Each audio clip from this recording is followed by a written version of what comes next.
Education chapter number 3 short questions. Number 1، 1947 کی تعلیمی conference کے نام قائد اعظم کے پیغام کے 4 اہم نکات بتائیں۔ جواب: قائد اعظم نے اپنے پیغام میں فرمایا: نمبر 1، تعلیم صرف کتابی اور نزلی علوم کا نام نہیں ہے، بلکہ ہمیں سائنسی اور فنی علوم پر بھی توجہ دینی چاہیے۔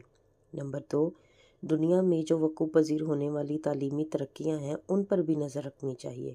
نمبر 3، ہمیں تعلیم کے ذریعے نسل میں عزت نفس، دیانتداری، ذمہ داری کا احساس، ایثار، قربانی اور وطن سے محبت کا جذبہ پیدا کرنا ہوگا۔ نمبر 4، ہمیں اپنے آزاد ملک میں اپنے تعلیمی نظام کو تاریخ، ثقافت اور زمانے کے بدلتے ہوئے تقاضوں کے مطابق ڈھالنا ہے۔ سوال نمبر 2، تعلیمی کمیشن 1959 کے مجوزہ نظام امتحانات کے فوائد پر ایک نوٹ لکھیں۔ جواب: کمیشن نے رٹا بازی کی مخالفت کی، داخلی امتحان کے لیے 25 اور خارجی امتحان کے لیے 75 نمبروں کا امتحان تجویز کیا اور دونوں میں 40% نمبروں سے کامیابی کو ضروری قرار دیا۔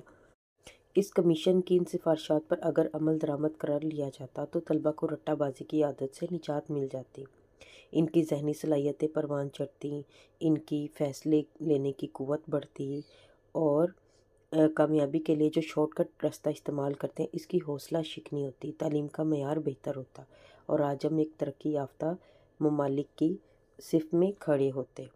سوال نمبر 3، ابتدائی تعلیم کی اہمیت کے پیش نظر 1970 کی تعلیمی پالیسی میں کیا اہم سفارشات پیش کی گئی؟ جواب: اس پالیسی میں یہ تجویز کیا گیا کہ پہلی تعلیم، ابتدائی جو تعلیم ہے وہ 1 سے 8ویں تک اس کو شمار کیا جائے گا اور 1980 تک اسے لازمی قرار دیا جائے۔ 5ویں تک تعلیم مفت ہو۔ کارخانوں اور فیکٹریوں کے جو مالکان ہیں ان کو بھی اپنے ملازمین کی تعلیم کا بندوبست کرنے کا پابند کیا جائے۔ سوال نمبر 4، 1972 سے 1980 کی تعلیمی پالیسی میں میٹرک تک تعلیم مفت کر دی گئی تھی۔ اس کے 4 فوائد لکھیں۔ نمبر 1، اس سے شرح خواندگی میں اضافے کی توقع تھی۔ نمبر 2، معاشی خود کفالت کی راہ کھل گئی۔ نمبر 3، اجتماعی قومی شعور میں اضافہ ہوا۔ نمبر 4، عام آدمی کے لیے اپنے بچوں کو تعلیم دلانا آسان ہو گیا۔ سوال نمبر 5، علامہ اقبال اوپن یونیورسٹی کے قیام کی وجوہات لکھیں۔ جواب: علامہ اقبال اوپن یونیورسٹی کا قیام 1972 کی پالیسی کا ایک بڑا اچھا قدم تھا۔ دراصل یہ ان لوگوں کے لیے بنائی گئی تھی جو اپنے کاروبار، ملازمت یا کسی اور مصروفیت کی وجہ سے باقاعدہ تعلیم حاصل نہیں کر سکتے۔ علامہ اقبال اوپن یونیورسٹی جب قائم ہوا تو اب تک اس نے بڑے زیادہ پڑھے لکھے لوگوں میں اضافہ کیا ہے اور استاد کی تربیت کے لحاظ سے بھی یہ خصوصی طور پر اس نے بہت کام کیا ہے۔ سوال نمبر 6، 1992 یعنی 1992 کی تعلیمی پالیسی میں شرح خواندگی کو بڑھانے کے لیے جو اقدامات کیے گئے ان میں سے 4 کا ذکر کریں۔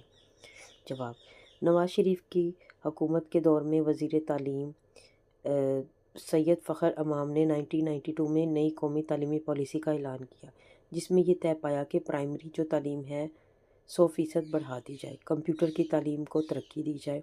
اس پالیسی میں 33 نئے پولی ٹیکنک ادارے، 8 ٹیکنالوجی کالجز، سیکنڈری اسکولوں کی تعداد 19,000 سے بڑھا کر 48,487 یعنی 48,487، کالجوں کی تعداد 535 سے بڑھا کر 935، یونیورسٹیز کی تعداد 23 سے بڑھا کر 43 کرنے کا پروگرام بنایا گیا اور امتحانات کو کمپیوٹرائز کرنے کا بھی پروگرام کیا گیا۔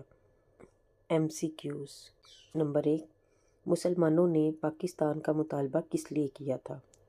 جواب: مسلمانوں نے پاکستان کا مطالبہ ایک الگ اور مستقل وہ قوم تھی اس لیے کیا تھا۔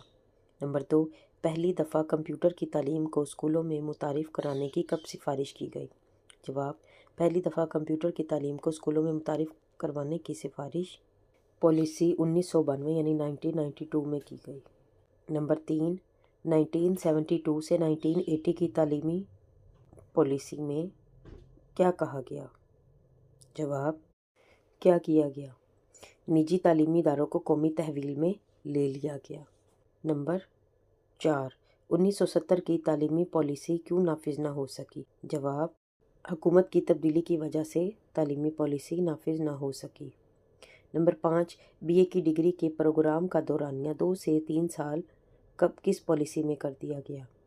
جواب، تعلیمی کمیشن 1959 میں کر دیا گیا۔ نمبر 6، پالیسی 1970 کے دور میں کس نے وضع کی تھی؟ جواب، جنرل یحییٰ خان کے دور میں وضع کی گئی تھی۔ نمبر 7، پہلی تعلیمی کانفرنس کا اولین مقصد کیا تھا؟ جواب، پہلی تعلیمی کانفرنس کا اولین مقصد تھا کہ نظام تعلیم کو اپنی ثقافت کے مطابق ڈھالنا۔ نمبر 8، ٹیکسٹ بک بورڈ کے قیام کا کیا مقصد تھا؟ جواب، ٹیکسٹ بک بورڈ کے قیام کا مقصد درسی کتابوں کی اشاعت اور تقسیم تھا۔ نمبر 9، 1970 کی پالیسی میں انٹر اور ڈگری کی سطح پر جو اختیاری مضامین کے طور پر شامل کرنے کی کس کو سفارش کی گئی تھی؟ جواب، علم التعلیم مضمون کو شامل کرنے کی سفارش کی گئی تھی۔ نمبر 10، طلباء کے لیے قومی تربیت فوجی تربیت لازمی کب کر دی گئی تھی؟ جواب، پالیسی 1970 کے تحت یعنی 1970 کی پالیسی کے تحت۔